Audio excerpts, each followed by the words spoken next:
तो फिर हिंदू जो गैंगस्टर है उनको भी लीजिए ना सर। बिल्कुल, अगर आपके पास उनका एड्रेस है, नंबर है तो भिजा दीजिए। तो आप हिंदू गैंगस्टर भी लेंगे, मुसलमान गैंगस्टर भी लेंगे, गैंगस्टर्स की पार्टी बना रहे हैं क्या सर? लेकिन जब आप सिर्फ मुसलमान करते हैं, आपकी पार्टी का नाम क्या है बताइए सर? AIMIM का फुल फॉर्म क्या है मुझे बताइए। और आप वही काम फिर पॉलिटिक्स में करते हैं और दूसरों से उम्मीद करते हैं कि वो हिंदुओं की बात ना करें, वो दूसरों की बात ना करें, वो बराबरी की बात करें। आप कहां कर रहे हैं? आप तो सिर्फ मुसलमानों के लिए पार्टी बनाकर बैठे हैं। इसको खुलकर बोल दीजिए कि मैं हिंदुओं की बात नहीं करूंगा। तो आज की इस वीडियो में सुशांत सिन्हा ने असदुद्दीन ओवैसी को डिबेट में बहुत अच्छे से धोया है, क्योंकि असदुद्दीन ओवैसी सिर्फ मुसलमान कर रहा था और वो बीजेपी के बारे में कह रहा था कि ये मुसलमानों के लिए खतरा है। तो जब सुशांत सिन्हा ने कहा कि आप सिर्फ गैंगस्टर्स को क्यों रखते हैं अपनी पार्टी में, तो इसका जवाब कुछ और ही आ रहा था जो सुनने लायक है। और इसी के साथ ही सुशांत सिन्हा ने कहा कि आपकी पार्टी में मुस्लिमीन नाम क्यों है, तो इस पर भी इसका जवाब कुछ अलग ही था। तो भाई क्या हुआ आप खुद से ही देखिए आगे। ओवैसी साहब, लेकिन मसाइल उठा सकेगी। सारी तकलीफ सिर्फ मुसलमानों के बीच नहीं है ना सर, तकलीफ तो हिंदुओं के बीच भी है, सिखों के बीच भी है, बाकियों के बीच भी है, ईसाइयों में भी है। आप सिर्फ उठाने की बात करते हैं मुसलमानों को। ये पूछ रहा हूं मैं आपसे, आप ऐसा क्यों करते हैं?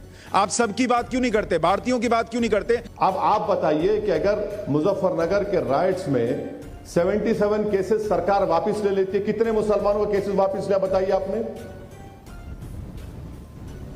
तो अगर मुसलमानों नहीं, मुसलमानों के केस वापस नहीं होंगे, मुसलमानों के केस वापस नहीं होंगे तो आप आकर गैंगस्टर को टिकट देंगे, आप गैंगस्टर को पार्टी में शामिल करेंगे और कहेंगे कि चलो हम तुम्हारे साथ खड़े हो गए। ये कोई बराबरी है? अतीक अहमद को पार्टी में लाने से मुसलमानों को न्याय मिलेगा क्या? मुख्यमंत्री योगी आदित्यनाथ ने अपने खिलाफ केस वापस ले लिया, न्याय मिल रहा है। 77 बीजेपी के लीडर्स पर केस वापस ले लिया गया, न्याय मिल रहा है। प्रज्ञा ठाकुर, अतीक अहमद को ले लेने से मिल जाएगा, न्याय मिल रहा है। अतीक अहमद को ले लेने से मिल जाएगा। तो फिर हिंदू जो गैंगस्टर है उनको भी लीजिए ना सर। सुनिए, बिल्कुल, अगर वो आने तैयार हैं, अगर वो इस बात को मानने तैयार है तो आप, अगर आपके पास उनका एड्रेस है, नंबर है तो भिजा दीजिए। तो आप हिंदू गैंगस्टर भी लेंगे, मुसलमान गैंगस्टर भी लेंगे, गैंगस्टर्स की पार्टी बना रहे हैं क्या सर? उत्तर प्रदेश में 37% एमएलए उनको गैंगस्टर बोलेंगे, आप बोलेंगे। तो आपके लिए लोग आप ये सिस्टम तोड़ने आएंगे या आप कहेंगे कि तुम्हारे 37% हैं? नहीं हुआ है सर, लॉ के लिहाज से ओवैसी साहब, आप ये सिस्टम तोड़ेंगे या आप कहेंगे कि तुम हिंदू गैंगस्टर हो, मुसलमान गैंगस्टर हो, सब आ जाओ यहां पर और मेरे साथ मिलकर सरकार बना लो? आप सिस्टम बदलने आ रहे हैं या उस सिस्टम को बढ़ाने आ रहे हैं? आप क्या बात कर रहे हैं सर? आप तो कम से कम तरफदारी मत करिए। नहीं, मैं कोई तरफदारी नहीं कर रहा। मैं कह रहा हूं अगर वो गलत हुआ सर, गलत को गलत के तराजू पर बराबर करने से कोई न्याय नहीं मिलेगा, मैं आपसे ये कह रहा हूं। लेकिन जब आप सिर्फ मुसलमान करते हैं, आपकी पार्टी का नाम क्या है बताइए सर? AIMIM का फुल फॉर्म क्या है मुझे बताइए। क्या ये पार्टी इलेक्शन कमीशन रजिस्टर्ड नहीं है? मैं आपसे पूछ रहा हूं सर, पार्टी का ये पार्टी के 2 एमपी भारत के सर सुनिए, नहीं सर, आप पहले बताइए दर्शकों को कि AIMIM का फुल फॉर्म क्या है।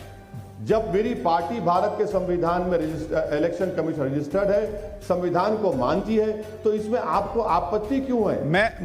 मुझे आपत्ति सिर्फ ये है सर कि आपने अपनी पार्टी का नाम ऑल इंडिया मजलिस इत्तेहादुल मुसलमीन रखा, जिसका मतलब है कि दुनिया, पूरे भारत के जो मुसलमान हैं उनकी एकता के लिए मजलिस। और आप वही काम फिर पॉलिटिक्स में करते हैं और दूसरों से उम्मीद करते हैं कि वो हिंदुओं की बात ना करें, वो दूसरों की बात ना करें, वो बराबरी की बात करें। आप कहां कर रहे हैं?